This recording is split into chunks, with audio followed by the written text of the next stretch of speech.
This here is John at Give Back Adventures. I believe it's August 8th. Not 100% sure, but at any rate, I'm about 15 miles north of Salida. I'm at about the 10,000 foot elevation.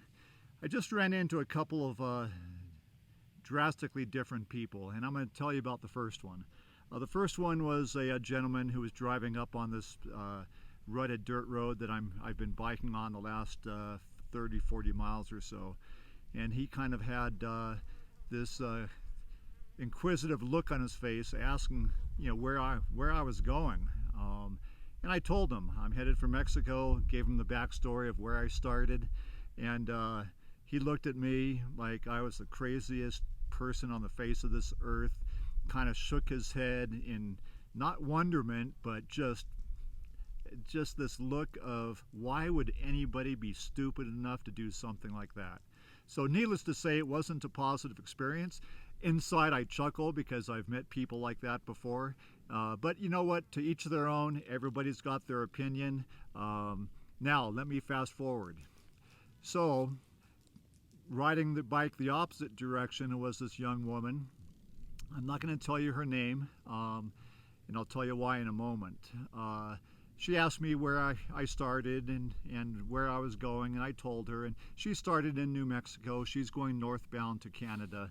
And when I told her the reason I was doing 3,000 miles, because it's a nice round number, especially talking about it on videos like this and posting 3,000 miles versus a fraction of that, I told her it was for a charity. She asked what charity it was, and as soon as I said it was for domestic violence awareness, I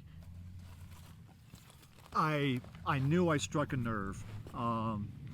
She immediately said that she's had some serious experience with domestic violence, thanked me profusely.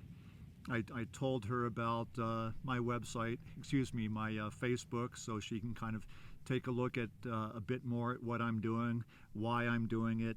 Talked about going to victim advocacy groups, you know, throughout this 3,000 mile journey, as well as the article that the Steamboat Springs pilot did, which also contains that 9-minute video that explains what I'm doing, why I'm doing it, and why, most importantly, why I'm bringing attention to domestic violence and trying to increase domestic violence awareness, as well as raise funds for Operation Care in Amador County back home.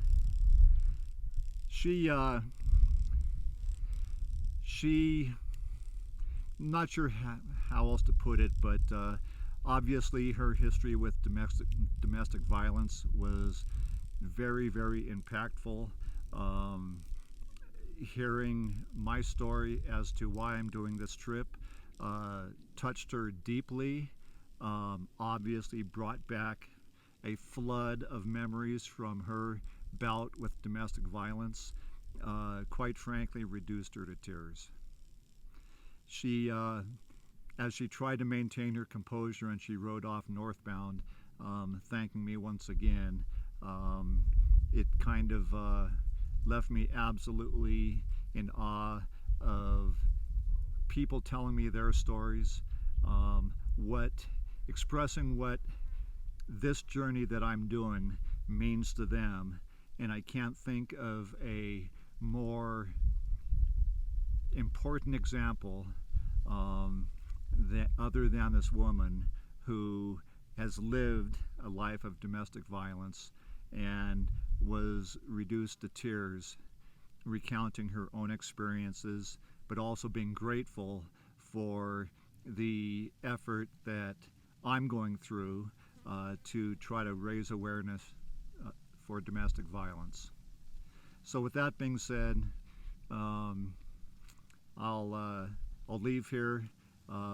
Part of me is very saddened to think everything that she went through, but also too, my spirit's also buoyed because she managed to get through her dark period in her life.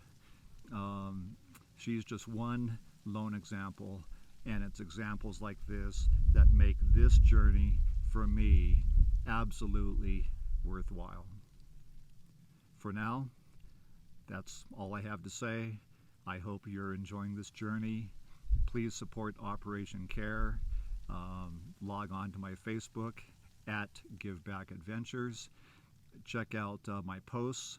Check out Amador Community Foundation, which is the ones who are accepting donations, which 100% go to Operation Care following this journey. But for now, we'll see you down the trail.